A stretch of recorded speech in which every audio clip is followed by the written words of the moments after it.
আপনারা দেখছেন Bankura TV breaking news. Bankura টিভিতে আপনাদের স্বাগতম। আজ বাঁকুড়া টিভির chief editor the tiger journalist দাদা উত্তম দে।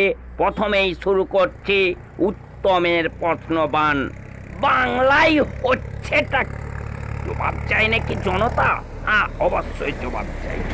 জবাব চাইছে এই এসএসসি নিয়োগ দুর্নীতি মামলায় আজ যে হাইকোর্টের রায়, কলকাতা হাইকোর্টের রায়ে 25,753 জনের চাকরি বাতিল হলো। পুরো প্যানেল বাতিল হলো একমাত্র সোমা দাস বাদ দিয়ে। এর জন্যে কি পশ্চিমবাংলার মুখ্যমন্ত্রী মমতা বন্দ্যোপাধ্যায় দায়ী নয়?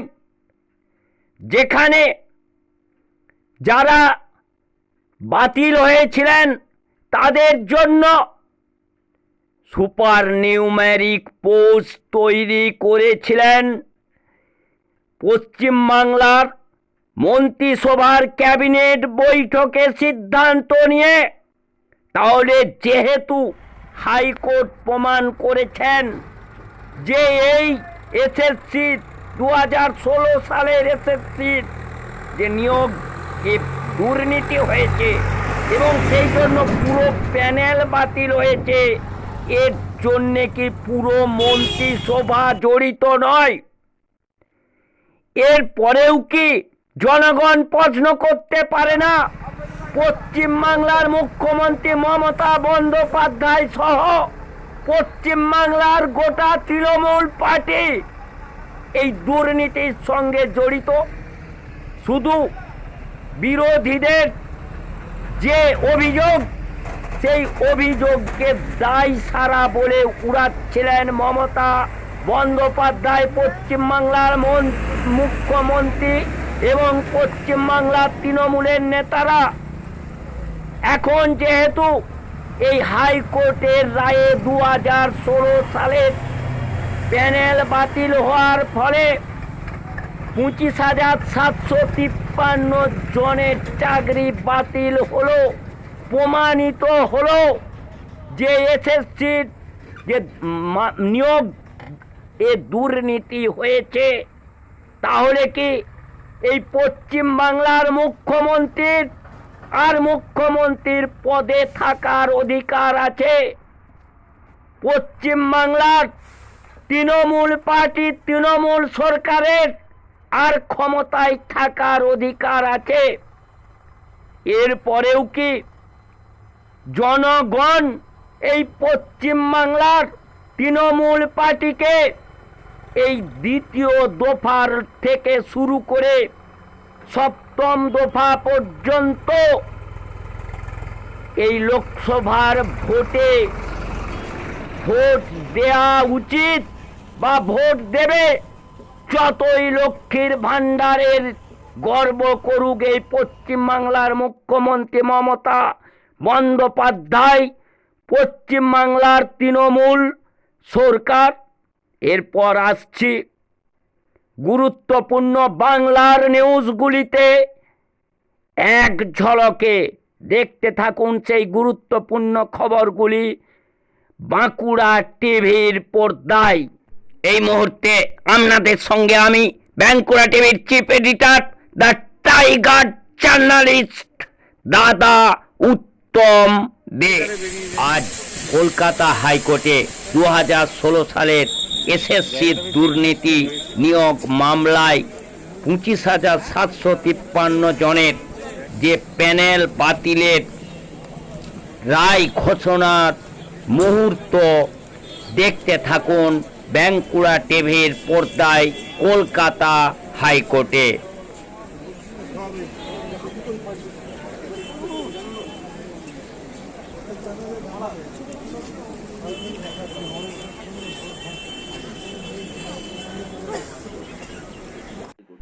আজ কলকাতা হাইকোর্টে 2016 সালের এসএসসি নিয়োগ দুর্নীতি মামলার রায় ঘোষণা, অর্থাৎ রায় ঘোষণাতে 25,753 জনের প্যানেল বাতিল করার পর অভিজিৎ গঙ্গোপাধ্যায় সাংবাদিকদের মুখোমুখি হয়ে বিস্ফোরক হলেন। সেই খবর দেখতে থাকুন বাঁকুড়া টিভির পর্দায়। আজকে হাইকোর্ট তার হাইকোর্টের উপযুক্ত একটা রায় দিয়েছে প্রথম। দ্বিতীয় কথা, আমি প্রণাম জানাবো ভারতবর্ষের জুডিশিয়ারিকে। এই জুডিশিয়ারি এতই পবিত্র, দু একটি কুলঙ্গার সবসময় থাকে, সে কথা বাদ দিতে হবে। এই জুডিশিয়ারি এতই পবিত্র এবং এই জুডিশিয়ারি ভারতবর্ষের নাগরিকদের স্বার্থে কাজ করে এবং আমি অত্যন্ত গর্বিত এবং আমি নিজেকে অত্যন্ত ভাগ্যবান বলে মনে করি যে আমি বেশ কিছুদিন এই জুডিশিয়ারির অঙ্গ হিসেবে কাজ করেছিলাম, বিচারপতি হিসেবে। তো তৃতীয় ব্যাপার হচ্ছে যে এই যে যারা উপযুক্ত প্রার্থী তাদেরকে যে ডিপ্রাইভ করেছিলেন, বঞ্চিত করেছিলেন, ঠকিয়েছিলেন এই মিথ্যাচারী মুখ্যমন্ত্রী এবং তার দল, এই ঠকিয়ে দেওয়া লোকেদের মধ্যে, উপযুক্ত প্রার্থীদের মধ্যে হিন্দু মুসলিম সবাই আছে। এমন তো নয় যে শুধু হিন্দুদের ঠকিয়েছিলেন, মুসলিমদের ঠকাননি, মুসলিমদের ঠকিয়েছিলেন, হিন্দুদের ঠকাননি। হিন্দু মুসলিম সকলেই আছেন। সেই হিন্দু মুসলিম উভয় পক্ষেরই উচিত এই মমতা ব্যানার্জিকে সম্পূর্ণভাবে বয়কট করা।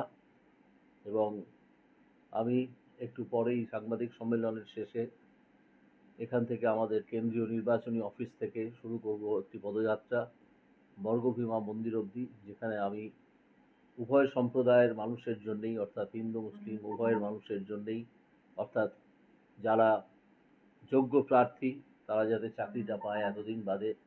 2016 সালের পরীক্ষা, বুঝতেই পারছেন 8 বছর হয়ে গেছে, তাদের জন্য প্রার্থনা করব।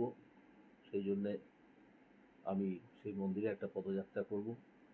যদি আপনারা কেউ থাকতে চান থাকবেন, না থাকলেও আমার পদযাত্রা ওখান থেকে আমি এই সাংবাদিক সম্মেলনের শেষে শুরু করব।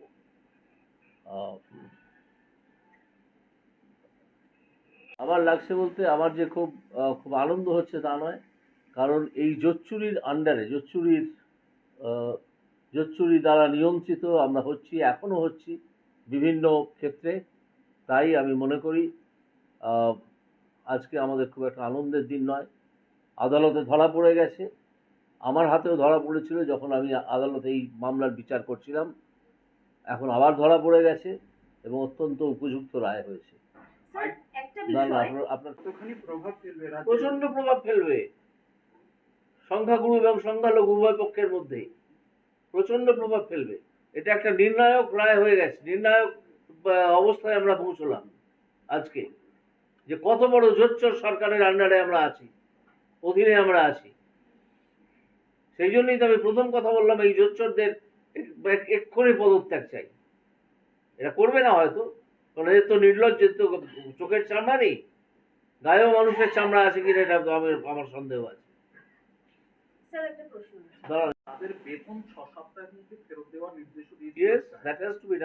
সেটা দিতেই হবে।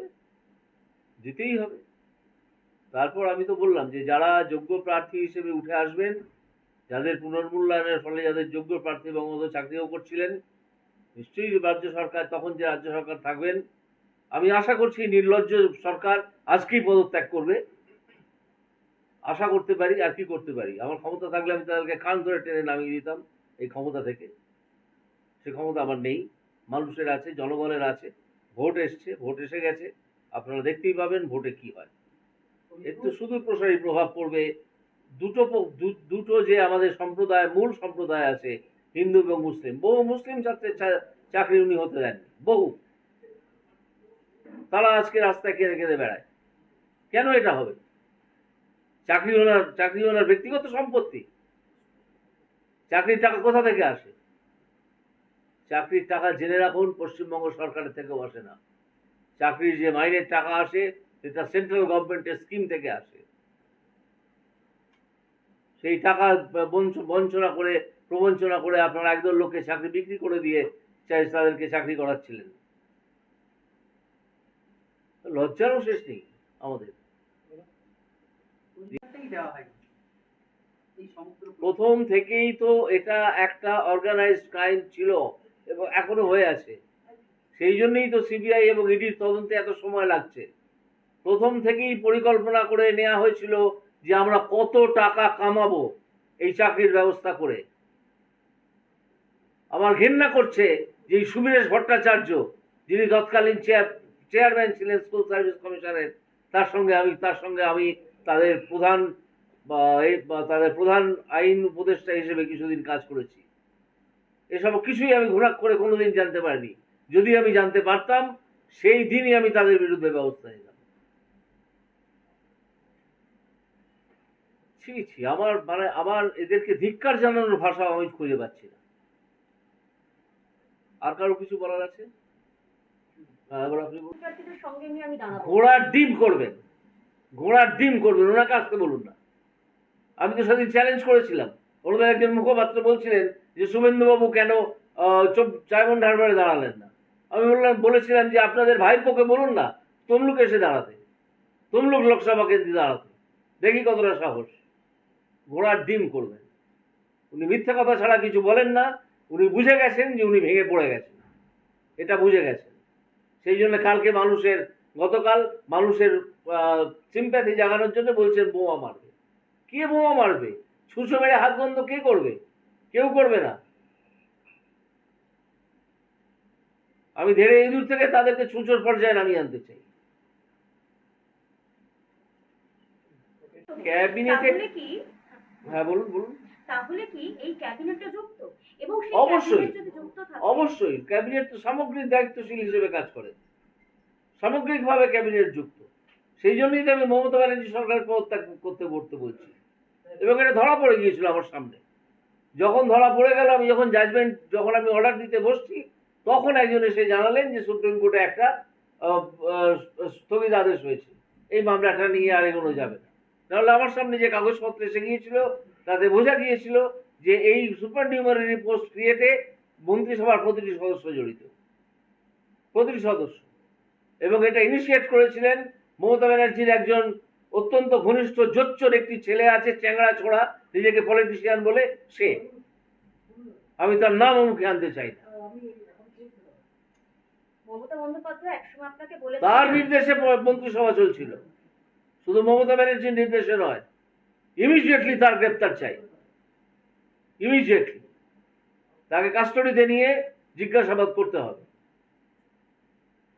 আর কিছু বলার আছে আপনার? High Court verdict. I have already said it, you translate it. Sir, in the processing in 2016, High Court says SSC processing had 17 type of corruption. What will you say? See the judgment, you will find all the points in the judgment that have been delivered today. I believe when it is the 354 or something like that pages judgment, you will get every point, and the division bench has heard it extensively, and all the parties. আজকে তো super নিউমারি post নিয়ে তদন্তের একটা রাস্তা খোলা রইল। Super নিউমারি post নিয়ে আমি ডেকে পাঠিয়েছিলাম আপনাদের তখন যিনি চিফ সেক্রেটারি ছিলেন, প্রিন্সিপাল সেক্রেটারি এডুকেশন ডিপার্টমেন্ট, তিনিও একটি চূড়ান্ত ভালো লোক, কোট আনকোট। আমি যখন রায় দিতে যাচ্ছি তখন একজন এসে আমাকে জানালেন যে আজকে সকালেই তাদের একজন আইনজীবী সুপ্রিম কোর্টে গিয়ে একটা স্থগিতাদেশ এনেছেন, নাহলে সেদিনই তাদের 12টা বেজে যেত। থরথর করে কাঁপছিলেন সেই প্রিন্সিপাল সেক্রেটারি আমার সামনে দাঁড়িয়ে। আর কিছু বলার আছে?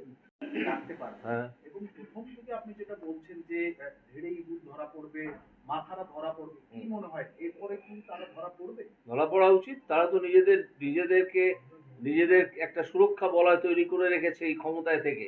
পদত্যাগ করুক না, সাহস থাকে, যদি লজ্জা থাকে, লজ্জা বলে কোনো জিনিস তাদের শরীরে থাকে, আগে তারা পদত্যাগ করুক, তারপর দেখবো ধরা পড়ে কি পড়ে না।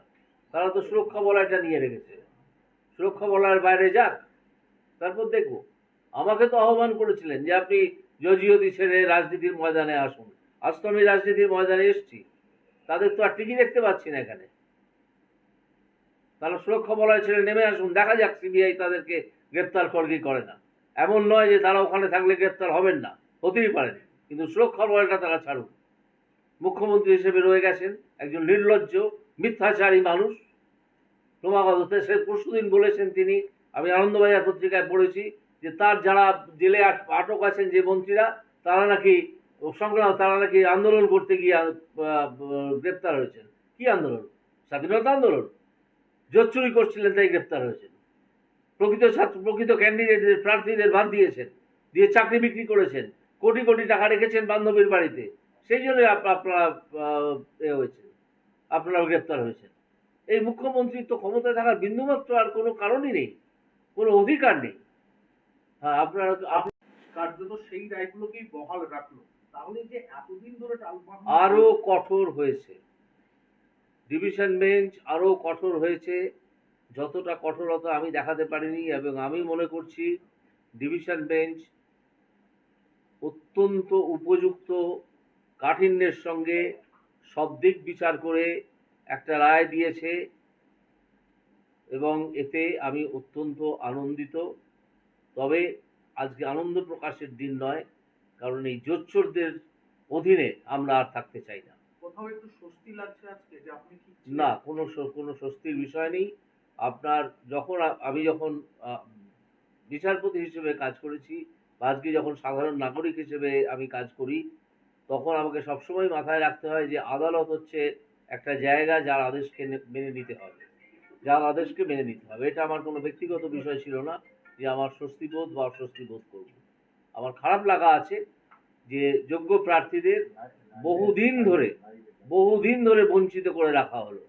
তারা যারা টাকা পেল না, যোগ্য প্রার্থী যারা আবার নতুন পুনর্মূল্যায়নের ফলে, তাদের উদ্দেশ্যে আজকে দাঁড়িয়ে আপনি কিছু বলবেন, কোনো বার্তা দেবেন? তাদেরকে বলবো, জোচ্চোর তোমাদের ফাঁসিতে চড়ানো উচিত। আবার উচ্চারণ করছি, জোচ্চোর তোমাদের ফাঁসিতে চড়ানো উচিত। এটাই আমার বার্তা তাদের। আপনাদের আর কারো কিছু বলার আছে? যাকে মানবিক কারণে হ্যাঁ। চাকরি বহাল রয়েছে, হ্যাঁ, ক্যান্সার পেশেন্ট, হ্যাঁ। এবারে আপনার প্রতিক্রিয়া? তো ঠিক আছে, আদালত তো সকলের দিকই দেখেছে, আদালত তো অবিচার করেনি।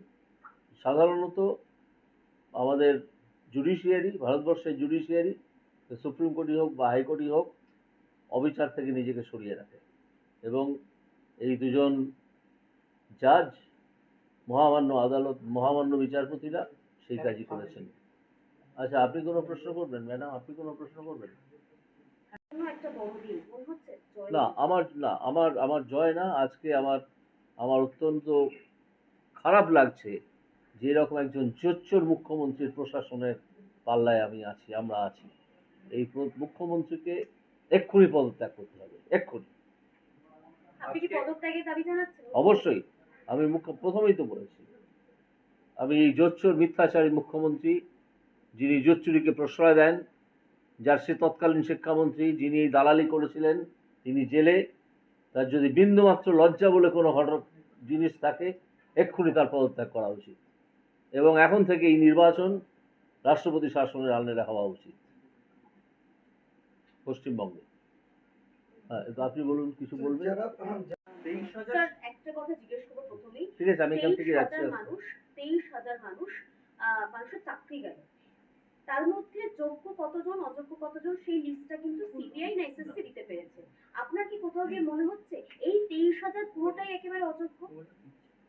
এই প্রশ্নটাই আসে না। ওয়েমার প্যানেলটাই সিট পুনর্মূল্যায়নের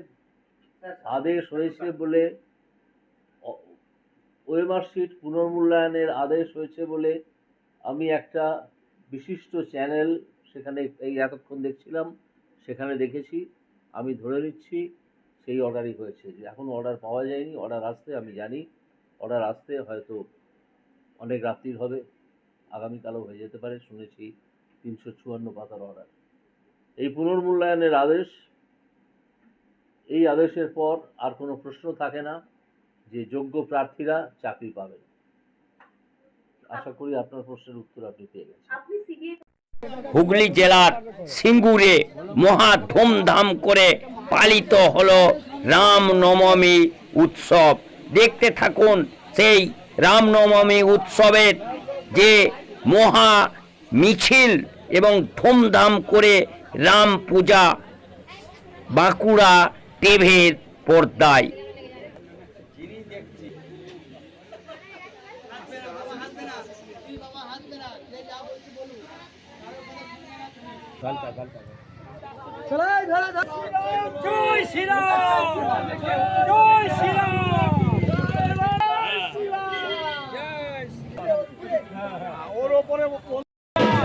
जाओ जाओ जाओ जाओ सामने जा हाथ जोड़ो करे बसे आ हाथ जोड़ो करे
আমাদের মহিলা ভক্তবৃন্দ পেছনে লাইন করে দাঁড়ান।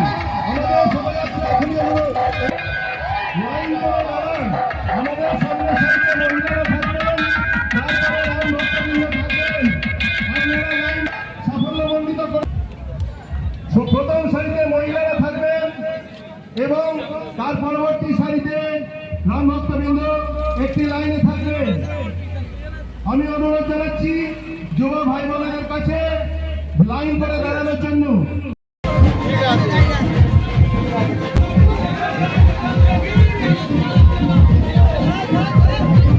কেমন লাগছে দাদা? আরে বলুন না, বল। আপনাদের এই জায়গাটার নাম কি দাদা? এটা কোন জায়গা? দেশাপাড়া। আপনার নাম?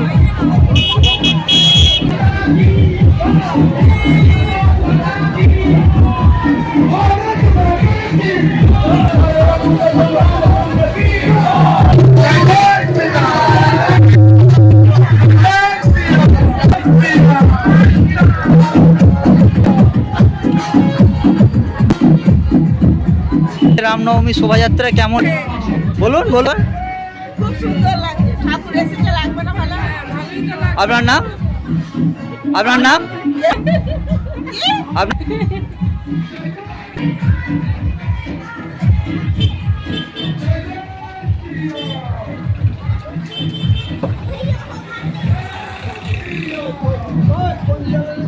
সিঙ্গুর টিভিতে যাচ্ছে।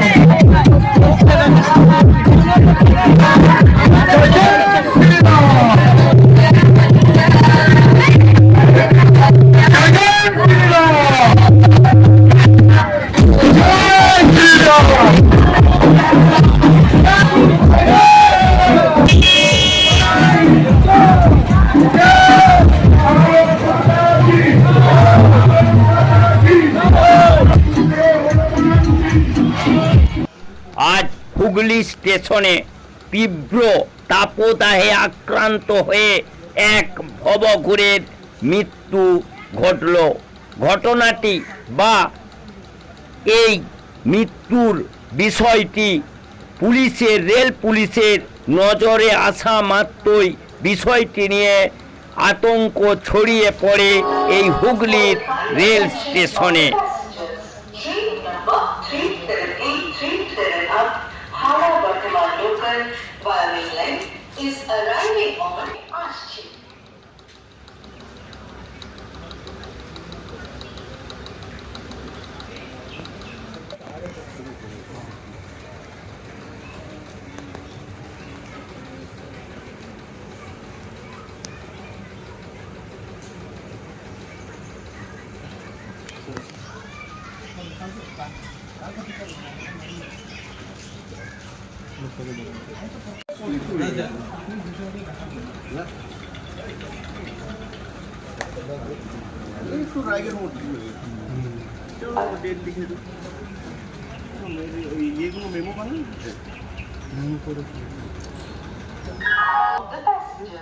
Train number 37658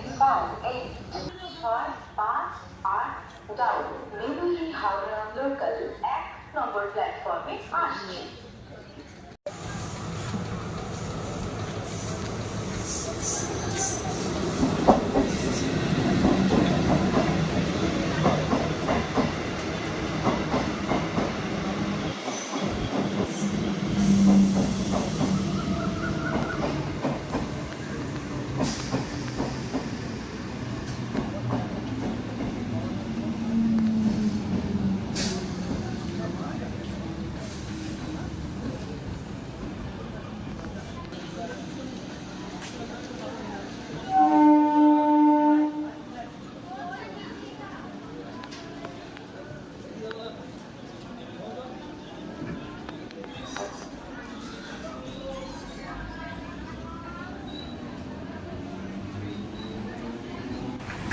কেন্দ্রীয় সরকারি পেনশনার অ্যাসোসিয়েশনের জলপাইগুড়ি শাখার দ্বিবার্ষিক যে 12তম সম্মেলন অনুষ্ঠিত হয়ে গেল।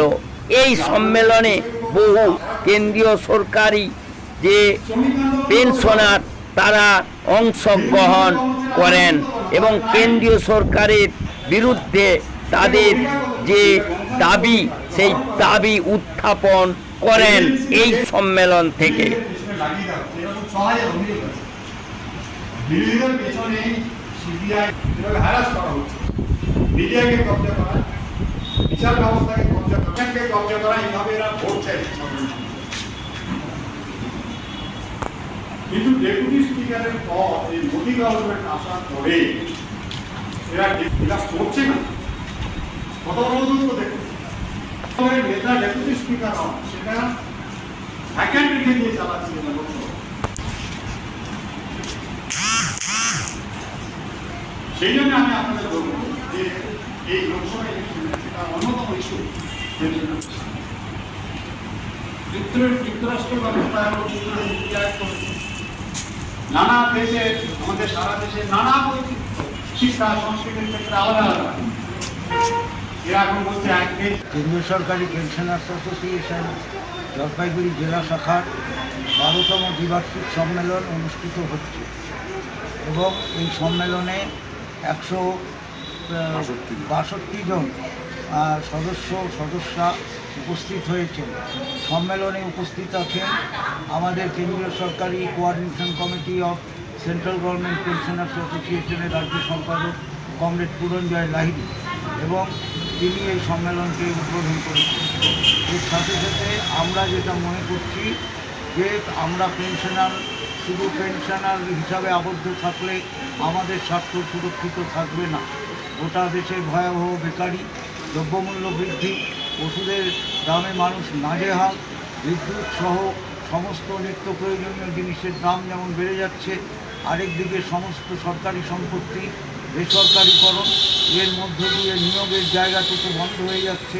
ফলে হাজার হাজার আমাদের ঘরে যে বেকার সন্তান এবং তাদের জন্য চলমান আন্দোলনে আমাদের অংশগ্রহণ করাটা একান্ত জরুরি।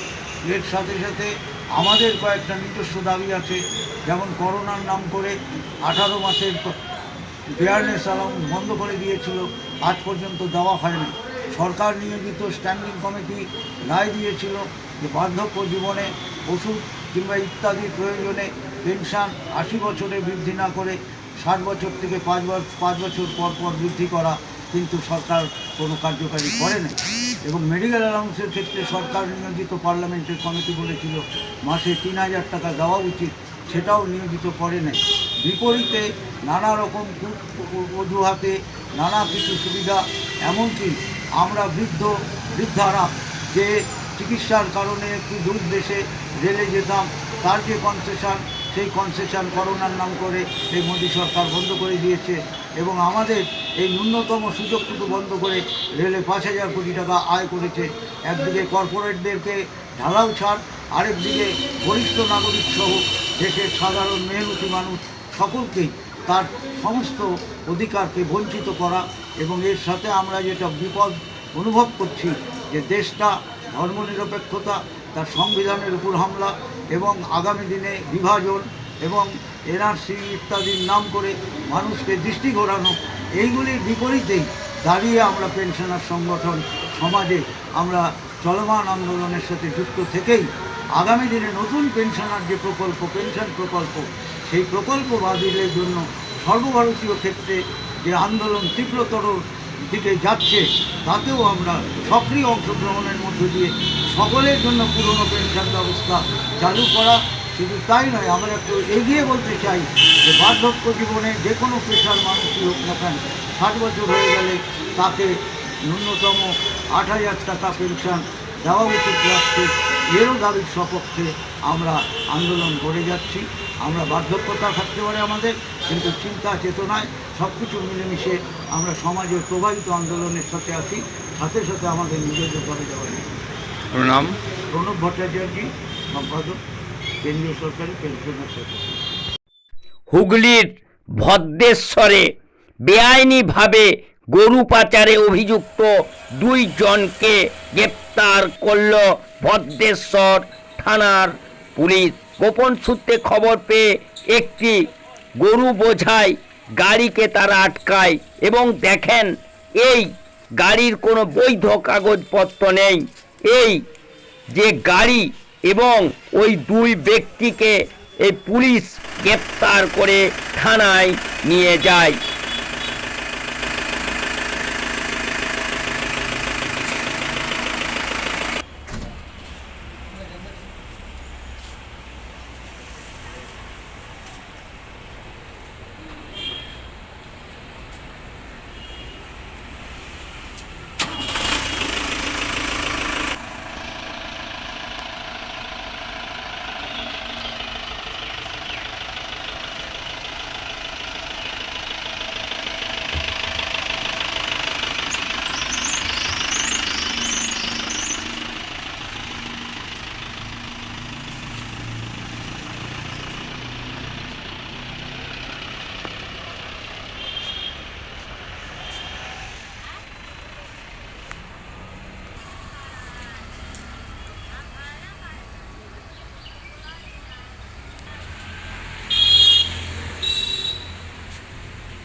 হুগলির কোন্নগরে জমি প্লটিং করতে গিয়ে মাঠ দিয়ে রাস্তা তৈরি করে ওই জমি প্লটিংয়ের কর্মকর্তারা। গ্রামবাসীদের বাধায় কাজ আটকে যায়, তুমুল বিক্ষোভ শুরু হয় এবং এলাকায় চাঞ্চল্য ছড়িয়ে পড়ে। দেখতে থাকুন সেই খবর বাঁকুড়া টিভির পর্দায়। এটা শেষ করতে পারিনি, দেখো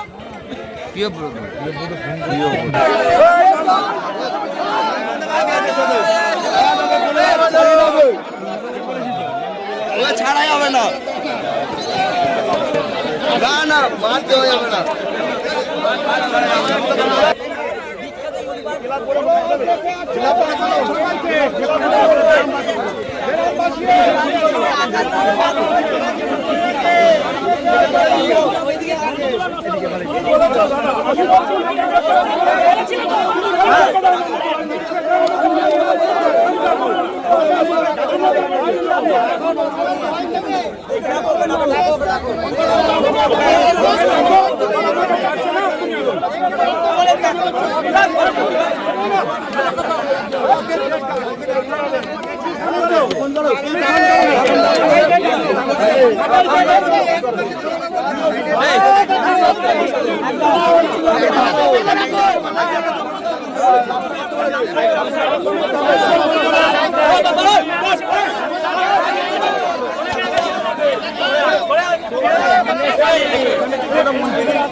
বলছে না যে আমি দলাল, স্বীকার করছে না। কন্ট্রাক্টর না কে তুই? কখন বলেছে সদস্যর নাম? এখন আবার বলছে না। না বলেছে সদস্য বাড়িতে যাবে তো? হ্যাঁ আরে আজকে থাকবে না, কালকে তো থাকবে।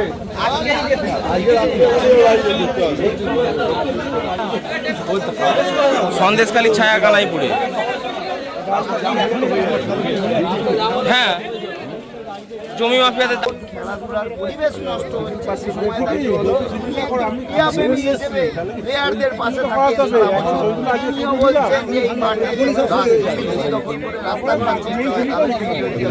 এবং মারাত্মক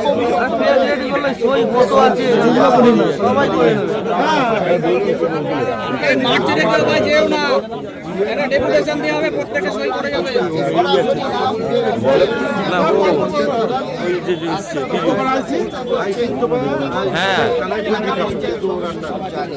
এখানে কি ঘটেছে? এখানে যেটা ঘটেছে, এখানে আমাদের এই বাদামতলা মাঠ, আমাদের ঐতিহ্যবাহী মাঠ, এখানে বহুদিন ধরে খেলাধুলা হয়। রিসেন্টলি দেখা গেল যে এখানে একটা আনঅথরাইজ লোক আনঅথরাইজ ওয়েতে তার কাছে কোনো উইদাউট ডকুমেন্টস নেই, পঞ্চায়েতের কোনো ওয়ার্ক অর্ডার নেই, আনঅথরাইজভাবে ওখানে একটা রাস্তা তৈরি করে এবং সেখানে বলে একটা 12 ফুটের রাস্তা আছে। আমরা দীর্ঘদিন ধরে জানি এখানে কোনো রাস্তা এখানে নেই, এই চত্বরে এবং মাটির মধ্যে কোনো রাস্তা নেই এবং একটা গাছও কাটে উইদাউট পারমিশনে এবং সেই রাস্তার কাজ ওরা শুরু করে। সেই রাস্তার কাজে আমরা প্রথমে এসে বাধা দিই, সেকেন্ড টাইম আবার শুরু করার চেষ্টা করে, আবার বাধা দিই এবং ওরা বিভিন্নভাবে ওরা প্রলোভন দেওয়ারও চেষ্টা করে যে তোমরা কী লাগবে তোমাদের বলো, তোমাদের সঙ্গে কারা কারা করছে এটা, এটা কারা করছে? কিছু লোক আমাদের ওই কানাইপুর চত্বরে কিছু লোক আছে, তারা এসে এসব করছে মানে জমি মাফিয়া। এবং আমি জিজ্ঞেস করেছিলাম যে কে আছে, কিন্তু তাও উপস্থিত আছে। আমাকে বলা হয়েছিল যে এখানে সদস্য করতে বলেছে। আমরা সদস্যের নামটা আমাকে তখন কিন্তু বলে। এই হয়েছে বিষয়। আপনারা এখন কি চাইছেন? কি চাইছে আজকে আমি বলেছিলাম যে আজকে আপনারা আসুন, গ্রামবাসীর সঙ্গে আপনারা কথা বলুন, গ্রামবাসী যদি চায় এখানে রাস্তা যদি থাকে অবশ্যই রাস্তা হবে। এবং আমি একটা শুনলাম নাকি পাশের একটা প্লটও নাকি বিক্রি হয়ে গেছে। এই ওয়ার্ডের সদস্য গেল করছে সে জানি না, কোনো কারণে হয়তো অজ্ঞাত কারণে অ্যাবসেন্স রয়েছে, তারও থাকার কথা ছিল কিন্তু সে আজকে অ্যাবসেন্স রয়েছে। ঠিক আছে, আপনার নাম? আমার নাম বিশ্বজিৎ। হ্যাঁ, বিশ্বজিৎ পাল। দাদা আপনার এলাকায় একটি মাঠ দখলকে কেন্দ্র করে ব্যাপক উত্তেজনা ছড়িয়েছে। এলাকার মানুষের অভিযোগ যে এখানে পঞ্চায়েত সদস্যের মদতে আবার সন্দেশখালির মতন জমি দখলের কারবার চলছে, জমি মাফিয়াদের বাড়বাড়ন্ত বেড়েছে, কি বলবেন? না একদম বাজে কথা, সম্পূর্ণ অসত্য কথা, মিথ্যে কথা। কোনো রকম মাঠ দখল, অন্তত আমি 6 বছর সদস্য আছি, এরকম ঘটনা ঘটেনি কো, আর আগামী দিনেও ঘটবে না। এখন আমি 4-5 বছর সদস্য থাকবো, যে কোনো মাঠ দখল হয়ে যাবে বা কারো বাড়ি দখল হয়ে যাবে বা কারো জমি দখল হয়ে যাবে, এরকম কাজ আমি বেঁচে থাকতে করতে পারবো। জমি মাফিয়াকে যাকে আটকে রেখেছিল, যে রাস্তা করতে গেছিল, সে সরাসরি আমাদের ক্যামেরার সামনে বলছে, আপনার নাম নিয়ে বলছে আপনি পারমিশন দিয়েছেন ওখানে রাস্তাটা করার জন্য। সেই ব্যক্তিটা কে? পিজুস এবং পিজুস বলে কারোকে চিনি না, পিজুস বলে আমি কারোকে চিনি না। একটা কথা আমি বলি, নপাড়াতে আমি 6 বছরে দেখলাম যা প্রচুর জমি ওখানে প্লটিং হয়েছে, প্রচুর জমি প্লটিং হয়েছে, বিক্রি হচ্ছে, লোকজন আসছে আমার কাছে প্ল্যান পাস করাতে আসছে, আমি করে দিচ্ছি করছি। তাহলে মানে সেরকমভাবে কে কোথা দিয়ে কোন দালাল ঢুকছে, কে কীভাবে করছে, এটা আমার জানার কথা নয়, জানি না। একটা অভিযোগ উঠে আসছে যে জমি মাফিয়ারা কিন্তু সন্দেশখালীর মতো একইভাবে এখানে সন্দেশখালীর সাথে তুলনা করবে না, কানাইপুর অনেক ভালো শান্ত জায়গা আছে। হ্যাঁ, এখানে জায়গা জমি বিক্রি টিক্রি হয়, কিন্তু কারা করছে কি করছে, কিন্তু পিজুস এবং তাপস যাদের মানে জমি মাফিয়ারা করছে, এরকম কোনো জমি মাফিয়ার সাথে আমার কোনো রকম রিলেশন নেই। তারা এত জোর গলায় আপনার আবার একটা কি জোর গলায় বলেছে আমি তো শুনতে যাইনি, আমি জানি না। হ্যাঁ, তাহলে তাদেরকে আমার সামনে নিয়ে আসছে। সেক্ষেত্রে কি আপনি কি গ্রামের লোকের পক্ষে থাকবেন? একদম অবশ্যই থাকবো। আমি তো গতকাল গিয়েছিলাম, আমি কালকে সকালবেলা যখন জানতে পারলাম যে এরকম ঘটনা ঘটেছে একটা, আমি সঙ্গে সঙ্গে গ্রামে গেছি, গিয়ে কথা বলেছি, সবার সাথে কথা বলেছি ওখানে, যে না এটা একটা ভুল হচ্ছে। আর আরেকটা হচ্ছে এই যে বন জঙ্গল কাটা, আমার 100 দিনের কাজ চলছে, 100 দিনের ড্রেন পরিষ্কার হচ্ছে, বন জঙ্গল কাটা হচ্ছে। হ্যাঁ, এটা কন্টিনিউ চলছে, সমস্ত ওয়ার্ডেই চলছে। এবার কে কোথায় জঙ্গল কেটেছে, কে কোথায় রাবিশ ফেলেছে, এগুলো তো এত আমার সীমানাটা অনেক বড়। হ্যাঁ, জানা সম্ভব নয়। আমি কালকে যখন জানতে পেরেছি আমি গিয়ে দেখে এসেছি। আপনি কি তাহলে এর বিরুদ্ধে ব্যবস্থা নেবেন? এই জমি মাফিয়াদের বিরুদ্ধে ব্যবস্থা নেবেন? হ্যাঁ, যদি আমি প্রমাণ করতে পারি যে কে জমি মাফিয়া করছে নিশ্চয়ই নেবো।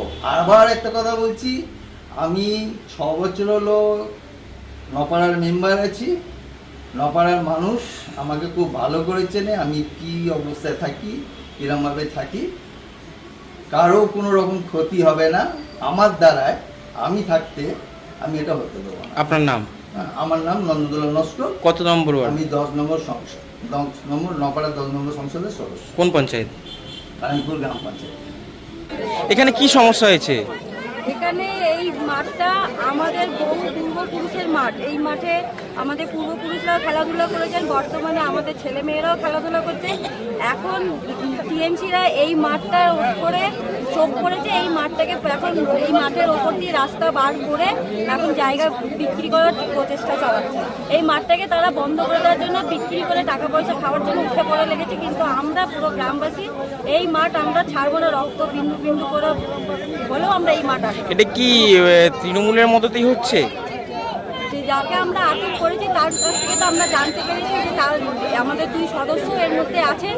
একবার এই বাড়িতে দিলেন, তারপরেও আবার উনি পাল্টে গেছেন। কিন্তু এটা পঞ্চায়েত ছাড়া অসম্ভব, এটা পঞ্চায়েতের মদত অবশ্যই আছে। কানাইপুরে কি জমি মাফিয়াদের বারবারন্ত আবার বাড়ছে? আবার বাড়ছে, আবার বাড়ছে। ঠিক আছে, আপনার নাম? মঙ্গলবার। বাঁকুড়া জেলার 2 নম্বর ব্লকের মানকানালি গ্রাম পঞ্চায়েতের লাপুরিয়া গ্রামে 500টি পরিবার পানীয় জলের হাহাকারে ভুগছে। তাদের পানীয় জলের সমস্যা আজকের এই শুধু চরম গ্রীষ্মে নয়, প্রায় 20 থেকে 30 বছর ধরে তাদের এই পানীয় জলের সমস্যার সমাধান হচ্ছে না। প্রশাসন নির্বিকার। এই তীব্র তাপদাহে যেখানে বাঁকুড়া জেলার তাপমাত্রা বিশ্বের মধ্যে 7ম স্থানে, সেখানে কেন এই মানকানালি গ্রাম পঞ্চায়েতের লাপুরিয়া গ্রামের এই 500টি পরিবার পানীয় জলের হাহাকারে ভুগবে? এটাই এখন প্রশ্ন উঠে গেছে অভিজ্ঞ মহলে।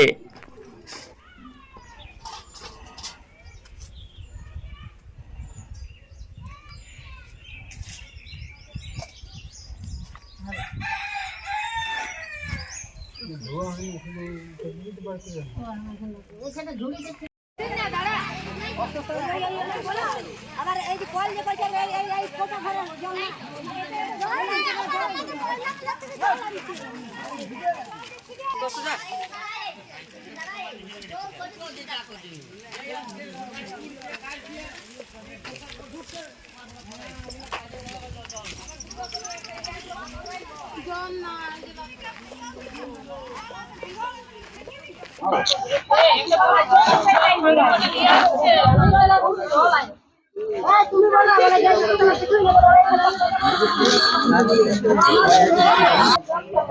কত দূর জলটা নিয়ে আসছেন? 2 কিলোমিটার। 2 কিলোমিটার জল নিয়ে আসছেন? কেন জল নেই গ্রামে? কই জল এখানে ছাই টাইম করে নাই। কতটা কষ্ট হচ্ছে? কষ্ট হবে কি এই ভর গ্রীষ্মকালে এইভাবে জল আনতে হচ্ছে। আমাদের গ্রামে পাইপ লাইন সংযোগ হয়নি না, কি চাইছেন এখন আপনারা? এখন চাইছি কি টাইম কি নাম আপনার?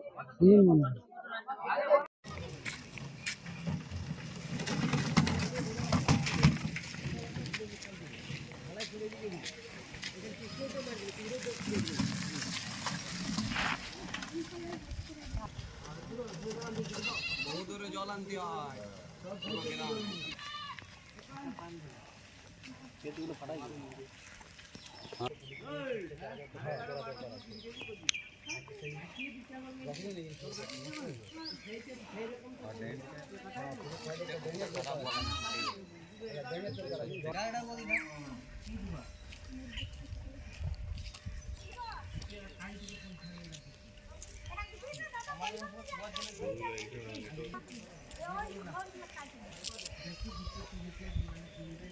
আমি ছিলাম সামনে, তারা আমরা পাড়াটার ভেঙেছিল, মোটরসাইকেল আসেছিল, টুপি পরে আসেছিলেন একটা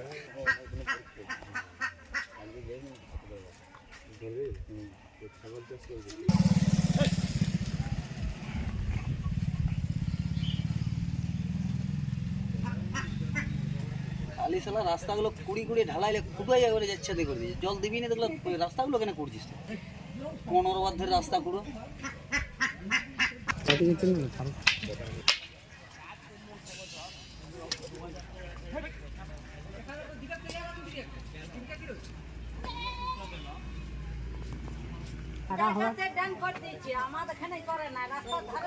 আমার বাপের ড্রেনটা কি উসার করছে, চান করলেও জল চলে যাবে।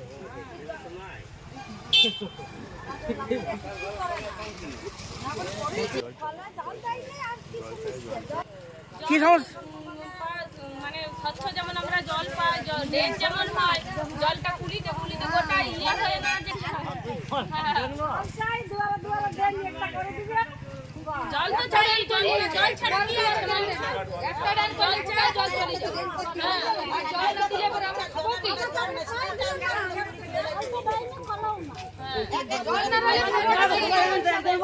সমস্যা কতদিন ধরে ভুগছেন আপনারা? প্রায় 20-30 বছর। কেন এই অবস্থা কেন? এই অবস্থা আমাদের আসে, সব বলা হয়, আমরা জানাই আমাদের সমস্যা, কিন্তু কেউ তো গুরুত্ব দিচ্ছে না। তাহলে এবার আমরা মেয়ে মানুষ, আমরা আর কি করতে পারি? কত দূর যেতে পারি? কত দূর থেকে জল আনতে হয়? প্রায় 2 কিলোমিটার 3 কিলোমিটার। প্রচন্ড গ্রীষ্মে এত দূর থেকে জল আনতে কতটা কষ্ট হয় আপনাদের? সেটা এবারে কতটা কষ্ট হয় যারা আনে তারা জানে যে কতটা কষ্ট হয়। এই যে পানীয় জল নেই আপনাদের গ্রামে, আপনাদের বাড়ি বাড়ি, এটা জানিয়েছিলেন কোথাও? হ্যাঁ, জানানো হয়েছে বইতে। কোনো সমস্যার সমাধান আছে? না, কোনো সমস্যার সমাধান আসেনি। সামনে তো লোকসভা ভোট, আবার তো ভোট চাইতে জনপ্রতিনিধিরা আসবে আপনাদের গ্রামে, তখন কি করবেন আপনারা? আমাদের সমস্যা আমরা জানাবো, আমাদের সমস্যার সমাধান না হলে আমরা ভোট দেবো নি। ভোট দান থেকে বিরত থাকবেন আপনারা? হ্যাঁ, বিরত থাকবো।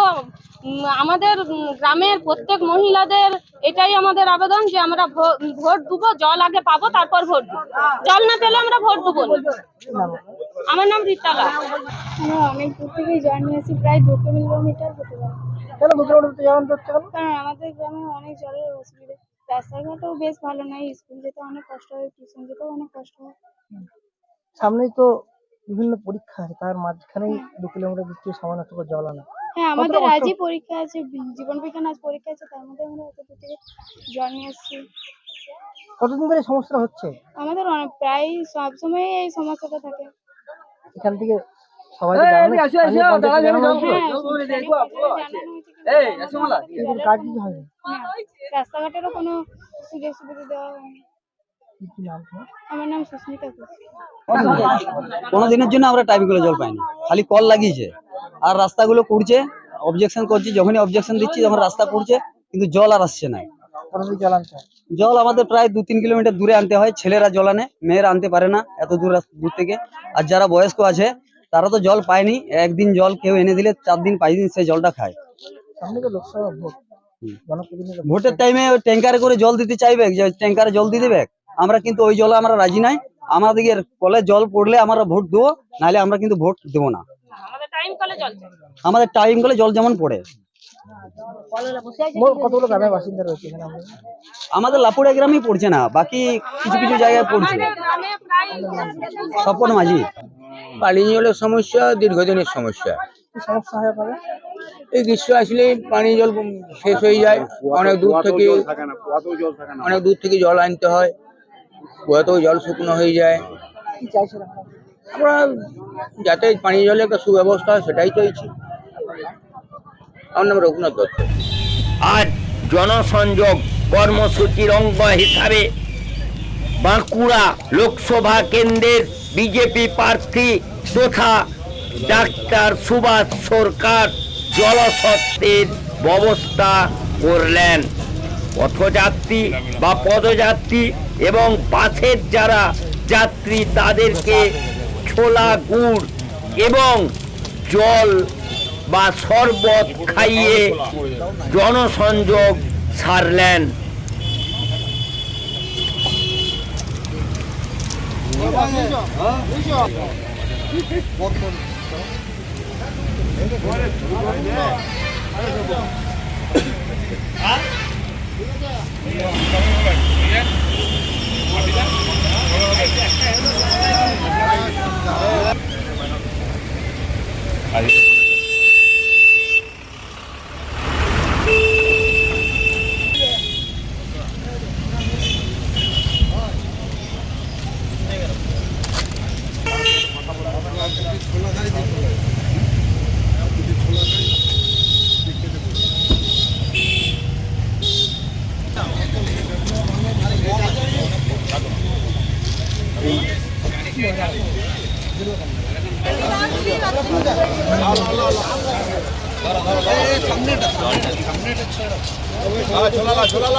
হ্যাঁ দিদি ভাই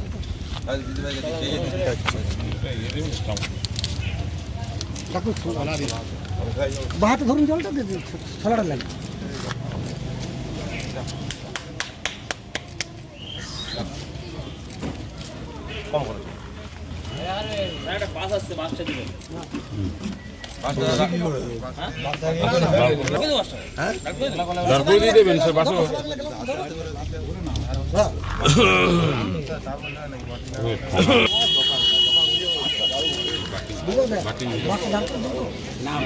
পাশে ওইভাবে দিয়ে যায়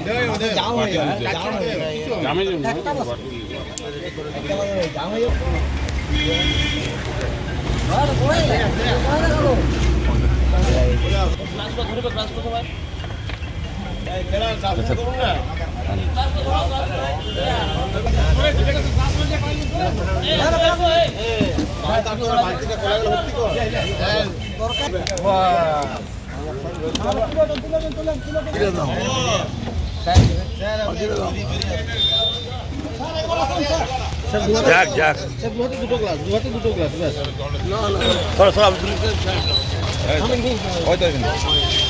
নেন চলো দিদি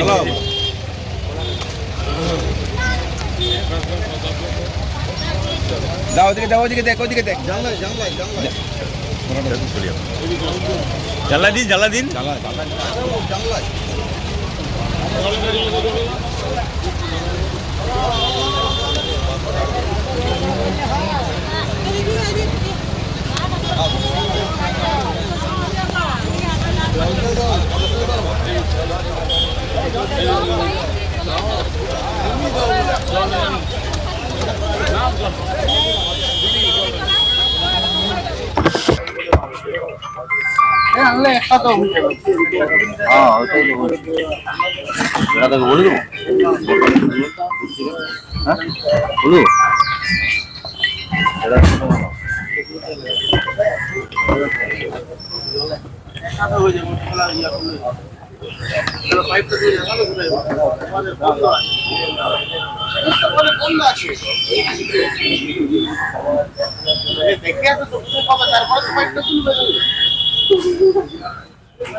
বাঁকুড়া সহ বেশ কয়েকটি জেলার উপর এই গরমের জন্য রোদের জন্য রেড অ্যালার্ট এবং পাশের কিছু জেলায় অরেঞ্জ অ্যালার্ট জারি করা হয়েছে।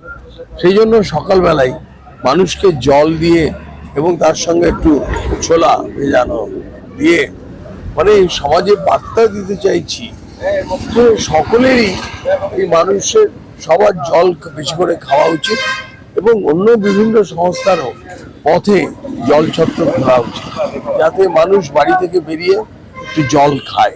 বাসে দেখা গেল আপনাকে জল হ্যাঁ বাস যাচ্ছে অনেকটা রাস্তা পাড়ি দেবে সেই জন্য তাদেরকেও একটু জল দিয়েছে। আপনারা এটা কপি করছেন দাবি করছেন এসব অবান্তর কথা, কারণ গরমের সময় এটা সবাই এই কাজ করতে পারে, এখানে কোনো কপির প্রশ্ন নেই। বাঁকুড়া জেলার খাতড়া পাম্প মোড়ে রাস্তার ধারে গত রাত প্রায় 2:30টা নাগাদ একটি দোকানে আগুন লাগে এবং সেই দোকানের আগুন থেকে এই রাস্তার ধারে যে সমস্ত চায়ের দোকান বা খাবার দোকান বা অন্যান্য দোকানগুলি ছিল সেখানে আগুন দ্রুততার সঙ্গে ছড়িয়ে পড়ে। এই প্রখর যে গ্রীষ্ম কালে একজন সিভিক ধোঁয়া উঠছে দেখে ওই জায়গায় উপস্থিত হয় এবং একটি দমকলের ইঞ্জিনে খবর দেয়। পরবর্তী সময়ে বাঁকুড়া থেকে আরো 2টি ইঞ্জিন আসে।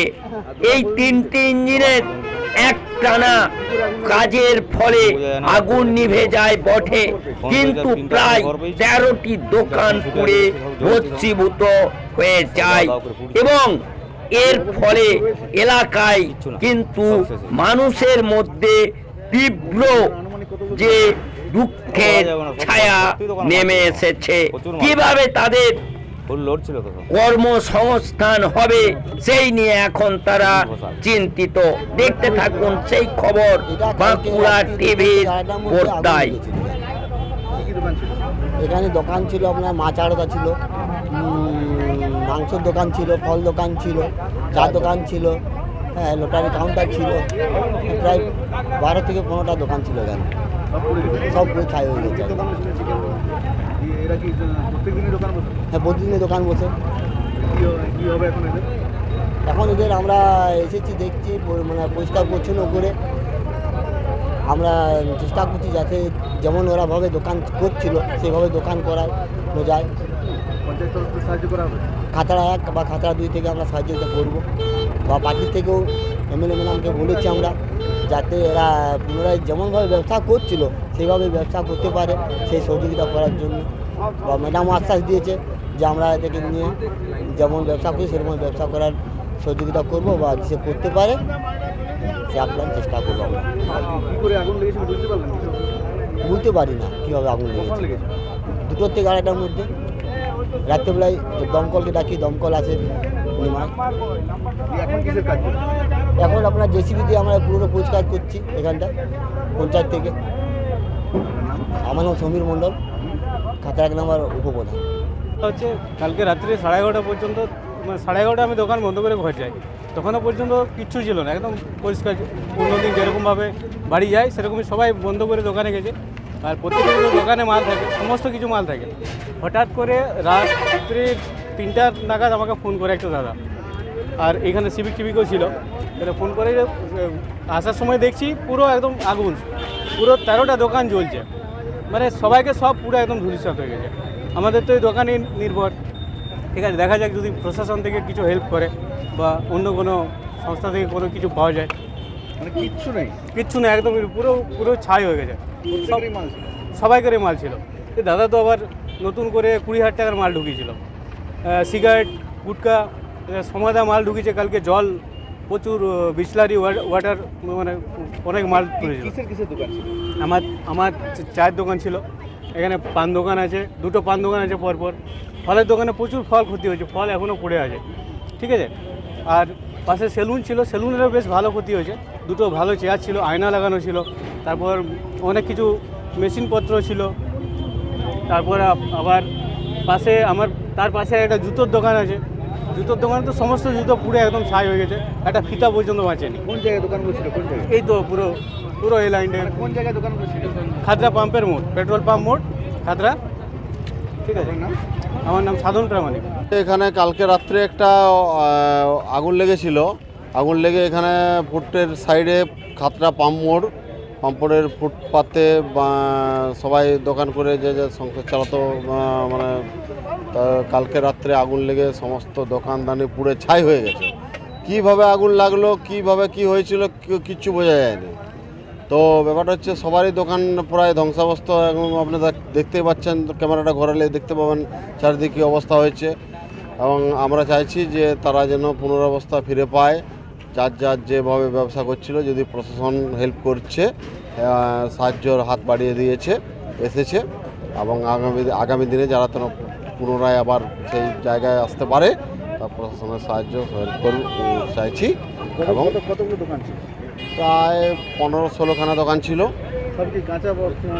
হ্যাঁ, কাঁচা ফল, সবজি, তারপর পান দোকান, তারপরে চায়ের দোকান, মাংসের দোকান, এইসব সমস্ত দোকান ছিল, এমনকি জুতো সেলাইয়ের দোকান, হ্যাঁ, সেলুন ছিল। হ্যাঁ, না এটা কিছু বোঝা যায়নি, আগুন কীভাবে লেগেছে কিছু বোঝা যায়নি।